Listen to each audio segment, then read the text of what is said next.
देखी एक औरत अपना पति के वियोग में वो मर्दा के फोटो लेके रसूलपुर बाजार, एकमा बाजार, पकवा इनार, मेहदार, सिवान, छपरा कहाँ ना घूमलस।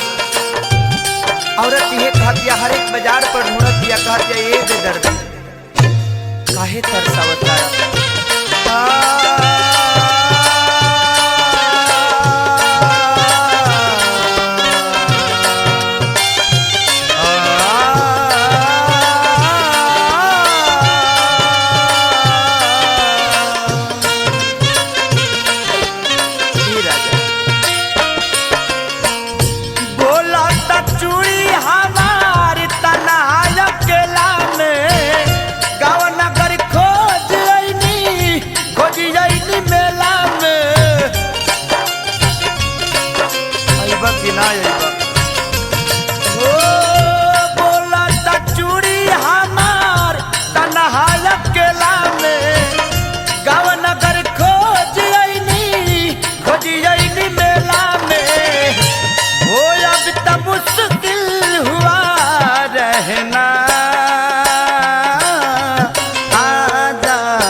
तरफा के तहरा काम एगो तहर चेहरा देखे खातिर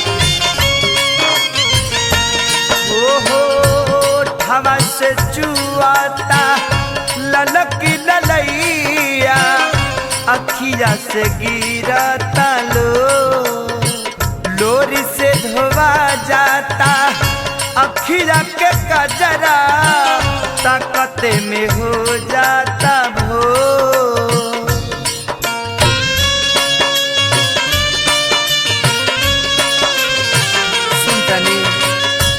हवा से जुआता ललक ललैया, अखिया से गिरता लोरी से धोवा जाता अखिया के कजरा, ताकत में हो जाता भो। तोहरे वियोग में रोई दिन राती, हो जाता पपियारा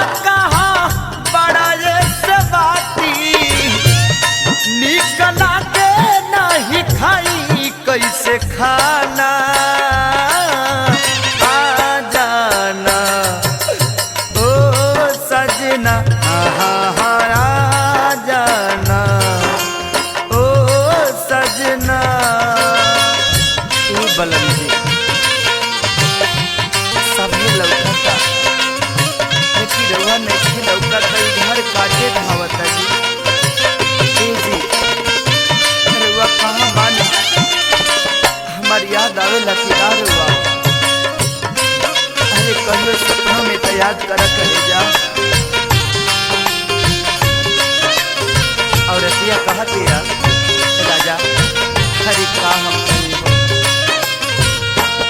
हाँ पगली के भेष भइल बिखरल केस बा, कतही न लागता मन, अनहर जवानी हमार लागत माटी, अब न सहता धन।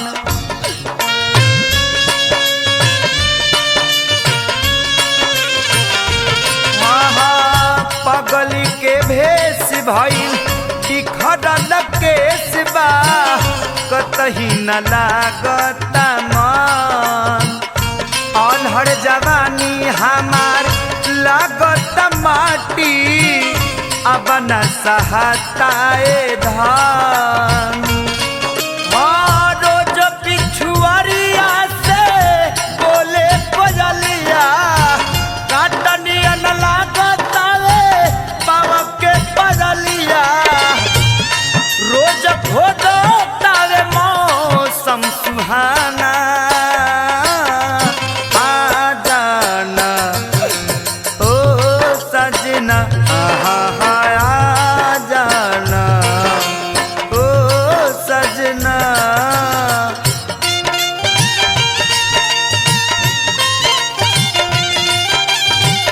खटिया से लेके खटिया के पटिया ले गड़ता करेगा। हाँ महेश, अरे सफा बेदर्दी खाली बेदर्दी हो गई बड़ा।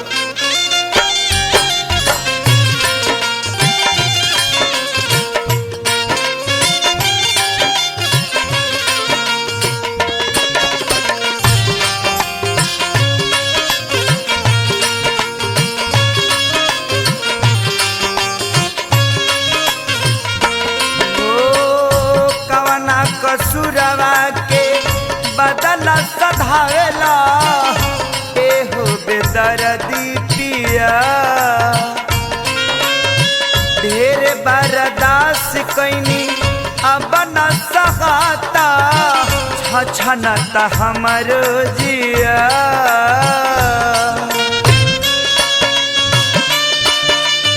राजा जी कवना कसुरवा के बदला सधावेला एहो बेदर्दी पिया